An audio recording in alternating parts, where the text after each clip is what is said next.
ఇక్కడ చిన్న పెట్టకదేంటంటే, ఆవిడ నన్ను పరిచయం చేసిన తర్వాత నేను ఈ కార్పొరేట్ ఫిల్మ్స్, గవర్నమెంట్‌కి డెవలప్‌మెంట్ ఫిల్మ్స్ చేస్తున్నాను. చిన్న చిన్నవి ఉంటాయి కదా!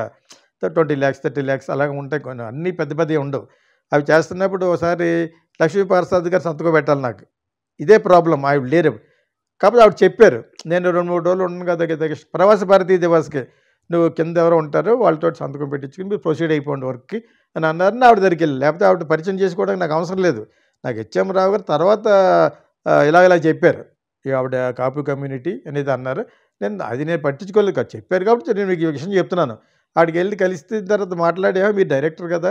అన్నీ మాట్లాడి మంచి మంచి సినిమాలు చేసి ఇటువంటివి చేస్తున్నారేటండి చిన్న చిన్నవి అందావిడ నన్ను. రసీలక్ష్మి మంచి ఉద్దేశంతో అన్నది కానీ నేను నవ్వుకున్నాను. ఏదో సర్వైవల్ అవ్వాలి కదా! అది కూడా ఫిల్మ్ మేకింగే కాబట్టి something I'm doing to the government ఎవరో పిలిచారు. ఇది చేసి పెడుతున్నాను. యాక్చువల్‌గా అడ్వర్టైజింగ్‌లో వస్తది అని చెప్పేసి నన్ను నేను సర్దుకుని వెళ్ళిపోయి బయట ఫీల్ అయ్యాను కారిడార్‌లో. చూసావా ఒకసారి పెద్ద పెద్ద సినిమాలు చేసిన తర్వాత ఇలాంటివి చేస్తే ఇలాగ అంటారు కదా ఏమో అని అనుకున్నాను యాక్చువల్‌గా. సో, అనుకుని వెళ్ళిపోయాను. After so many days 1½ year 2 years తర్వాత 3 ఇయర్స్ ఆవిడ అరెస్ట్ అయిపోయింది.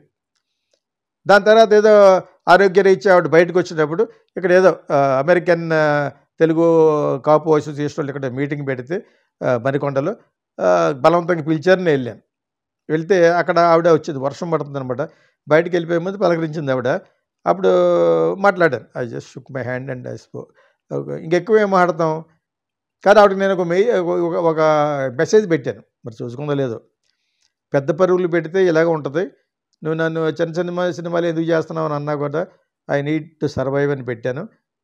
And this is my days ఒక సందేశం మీకని చెప్పాను.